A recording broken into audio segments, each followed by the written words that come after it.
नमस्कार दोस्तों, target with PS Parihar channel में आपका स्वागत है। और आज की इस वीडियो में हम लोग बात करेंगे सबसे पहले उत्तर प्रदेश लोक सेवा आयोग की, उसके बाद हम लोग बात करेंगे उत्तर प्रदेश अधीनस्थ सेवा चयन आयोग की परीक्षा पीईटी की। तो वीडियो को जल्दी से लाइक कर दें, शेयर कर दें, और जिन छात्रों ने चैनल को अभी भी सब्सक्राइब ना किया हो तो जल्दी से सब्सक्राइब कर लें, ताकि आप लोगों को भी इसी प्रकार की ऑथेंटिक अपडेट सबसे पहले मिलती रहे। आगे बढ़ने से पहले एक सूचना उन विद्यार्थियों के लिए जो विद्यार्थी सीटेट की तैयारी कर रहे हैं, क्योंकि सीटेट का नोटिफिकेशन आने वाला है। वे सभी अभ्यर्थी चक्षु प्रकाशन की इस बेस्ट बुक को ले सकते हैं, जिसमें 3000 से ज़्यादा महत्वपूर्ण प्रश्न दिए हुए हैं और इनकी व्याख्या दी गई है। 4 साल पेपर भी आपको इसी पुस्तक में मिल जाएंगे। सभी कापी किताबों की दुकानों में ये पुस्तकें चक्षु प्रकाशन की मिल जाएंगी। और अगर आप लोग ऑनलाइन मंगवाना चाहते हैं तो उसकी लिंक मैंने डिस्क्रिप्शन बॉक्स में दे दी है, वहाँ पर जाकर के आप लोग ऑनलाइन भी मंगवा सकते हैं। सीबीएसई ने पिछले साल कुछ बदलाव किए थे सिलेबस को लेकर के, प्रश्नों के स्तर को लेकर के। उसी प्रकार के प्रश्नों का समावेश इस पुस्तक में किया गया है। चक्षु प्रकाशन की सीटेट की और भी बहुत सारी पुस्तकें आती हैं, जैसे आप लोग यहाँ पर देख सकते हैं। यहाँ पर एक ये प्रैक्टिस सेट है और दूसरी यहाँ पर ये स्टडी गाइड है। प्रैक्टिस सेट जिसे आप लोग यहाँ पर देख रहे हैं, इसमें 2000 से ज़्यादा बहुविकल्पी प्रश्न दिए हुए हैं, 7 साल पेपर दिए हुए हैं, 10 प्रैक्टिस सेट है। उसी तरीके से ये स्टडी गाइड है, इसकी भी लिंक मैंने डिस्क्रिप्शन बॉक्स में दे दी है। चलिए शुरू करते हैं आज की सूचना को। और सबसे पहले बात करेंगे पीसीएस 2022 प्रारंभिक परीक्षा की। पीसीएस का परिणाम आने वाला है और लगभग सारी तैयारियां हो चुकी हैं। प्रश्नों को लेकर के इस बार ज़्यादा विवाद हो गया था, विद्यार्थियों ने बहुत ज़्यादा आपत्तियां दर्ज करवाई थी। मैंने इसके बारे में विस्तृत वीडियो भी बनाया था कि कौन कौन से प्रश्न विवादित हैं, और यही कारण है कि इस बार आपको उलटफेर देखने को मिलेगा। मैंने जो कट ऑफ बताया था आप लोगों को पिछली बार की, लगभग 86 क्वेश्चन इस बार की जो कट ऑफ है वो हो सकती है, लेकिन जानकारी ये मिली है कि बहुत सारे प्रश्नों को हटाया गया है, बहुत सारे प्रश्नों को डिलीट किया गया है, बहुत सारे प्रश्नों के उत्तरों को भी बदला गया है। इस बार उत्तर प्रदेश लोक सेवा आयोग ने विद्यार्थियों की जो शिकायत थी उसको गंभीरता से लिया है, और जानकारी मिल रही है कि लगभग 10 प्रश्नों में बदलाव किया गया है, यानी कि उनको डिलीट भी किया गया कुछ प्रश्नों को और कुछ प्रश्नों को बदला गया है। इसलिए बहुत सारे ऐसे छात्र हैं जो बाहर वाले अंदर होंगे और जो अंदर वाले बाहर हो जाएंगे। चूंकि उत्तर प्रदेश लोक सेवा आयोग ने विद्यार्थियों की जो बात है वो मान ली है, इसलिए ये जो कट ऑफ वो और कम हो सकता है। जहां तक मुझे लगता है कि इस बार का जो कट ऑफ है अब लगभग 82 से 83 क्वेश्चन के आसपास होगा, और पदों की संख्या पहले ही बढ़ चुकी है। इसके बारे में मैंने आप लोगों को जानकारी भी दी थी कि पदों की संख्या 400 को पार कर गई है। और अगर हम लोग बात करें सीसेट वाला जो भाग था, सेकेंड पेपर की बात करें, तो उसमें भी बदलाव किया गया है। उसमें बताया जा रहा है कि कम से कम 3 से 4 प्रश्नों में बदलाव किया गया है, क्योंकि इस बार बहुत सारे विद्यार्थी जो दूसरा वाला प्रश्न पत्र था सीसेट का, उसमें बाहर होने वाले थे।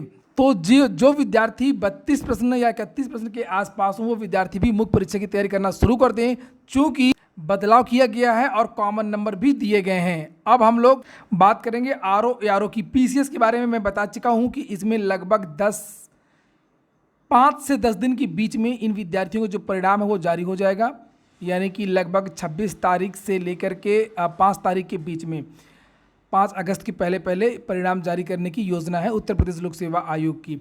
और फर्स्ट पेपर में जो बदलाव हुआ है वो 10 प्रश्नों में, और जो सेकेंड पेपर है सीसेट वाला, उसमें लगभग 3 या 4 प्रश्नों में बदलाव किया गया है। ये एग्जैक्ट जानकारी लोक सेवा आयोग के बाहर कभी नहीं दी जाती है, और ना ही पता चलेगी किसी को कि कौन कौन से प्रश्न बदले गए हैं, क्योंकि बहुत सारे छात्र कमेंट करेंगे। इतना ऐसे चूँकि संवैधानिक संस्था है और बस केवल इतनी ही जानकारियाँ मिल पाती हैं कि बदलाव हुआ है या नहीं हुआ है, स्केलिंग हुई है या नहीं हुआ है, नॉर्मलाइजेशन हुआ है या नहीं हुआ है। लेकिन अगर आप लोग पूछेंगे कि किन किन प्रश्नों में बदलाव हुआ है या कौन कौन से प्रश्न आएंगे, ये सब चीज़ें नहीं निकल पाती हैं। अगर ये चीज़ें निकलने लगेंगी तब तो फिर सब बेकार ही हो गया। बात करते हैं अब आने वाली भर्ती आरओ 2022 की। चूँकि 16 तारीख के समाचार पत्रों के माध्यम से ये जानकारी दी गई थी। ये हिंदुस्तान समाचार पत्र है, जिसमें ये कहा गया था कि लगभग 1000 पदों पर, ये देखिए लिखा 1000 पदों को भरने के लिए अधियाचन भेजने की तैयारी है। और इसके बारे में मैंने वीडियो भी बनाया था आप लोगों को, और इसके बारे में जानकारी दी थी, और इसके बारे में लगभग सारी की सारी जो जानकारियाँ आरओ की आपको इस चैनल के माध्यम से दी जाती हैं। विद्यार्थियों के बहुत ज़्यादा कमेंट आ रहे थे कि क्या सर वास्तव में 1000 पदों पर भर्तियाँ आएंगी। तो मुझे जानकारी ये मिली है कि 1000 पदों के बारे में तो नहीं कहा जा सकता है, हालांकि पद तो 1000 ही खाली हैं, लेकिन ये कहा जा सकता है कि इस बार की जो भर्ती होगी वो अब तक की सबसे बड़ी भर्ती होगी। विज्ञापन जब जारी होगा तो विज्ञापन के समय ही कम से कम आपको 500 पद देखने को मिल सकते हैं और परिणाम आते आते यहाँ पर पदों की संख्या 800 से लेकर के 700 के बीच में हो सकती है। 700-800 पद आपको इस बार देखने को मिल सकते हैं। अरे 500 भी अगर पद है, 600 भी अगर पद है तो ये पद कम नहीं होते हैं और लगभग जब तक परिणाम आपका आएगा तब तक 700 से 800 पद तो हो ही जाएंगे।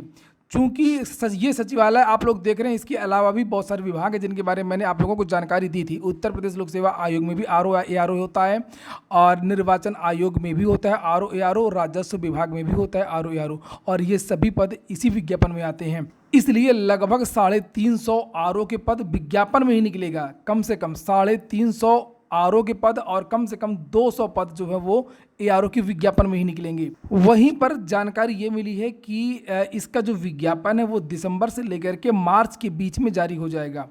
अगर शासन चाहेगा, अगर प्रमोशन की जो कार्रवाई है वो पूरी तरीके से कंप्लीट हो गई, पदों की संख्या आ गई उत्तर प्रदेश लोक सेवा आयोग, तो इसका जो विज्ञापन है वो दिसंबर में ही जारी हो जाएगा। अन्यथा आपका मार्च के पहले हर हाल में 100% आपका जो ये विज्ञापन है वो जारी हो जाएगा। तो वहीं पर बात करते हैं यूपी SSSC PET की। जैसा कि यहाँ पर लिखा कि इस बार रिकॉर्ड आवेदन, ये बात सही है कि इस बार रिकॉर्ड आवेदन हो सकते हैं, जहां पर पिछली बार 21 लाख छात्रों ने आवेदन किया था और 17 लाख छात्रों ने परीक्षा दी थी, जबकि इस बार ऐसा अनुमान है कि लगभग 27-28 लाख विद्यार्थी इस बार आवेदन करने जा रहे हैं। उसका रीज़न ये है कि पिछली बार विद्यार्थियों को संदेह था कि बहुत सारी ऐसी भर्तियां हैं जो PET के अधीन नहीं होंगी, जैसे स्वास्थ्य विभाग की भर्तियां, ITI अनुदेशकों की भर्तियां और अन्य तकनीकी भर्तियां थीं, जिनके बारे में विद्यार्थियों को संदेह था कि इसके लिए सीधी भर्तियां होंगी। लेकिन अब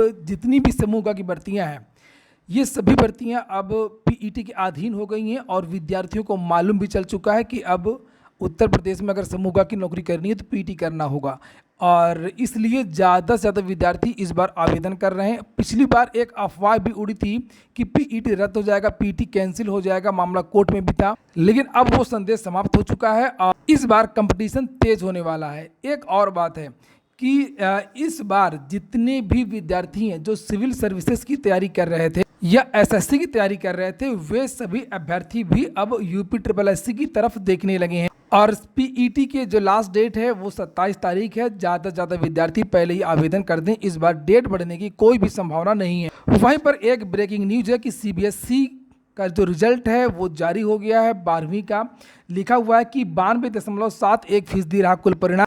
आगे लिखा है कि 12वीं के लिए CBSE परिणाम 2022 जारी हो गया है। CBSE 12वीं के रिजल्ट 2022 अब results.cbse.nic.in पर जाकर के देख सकते हैं।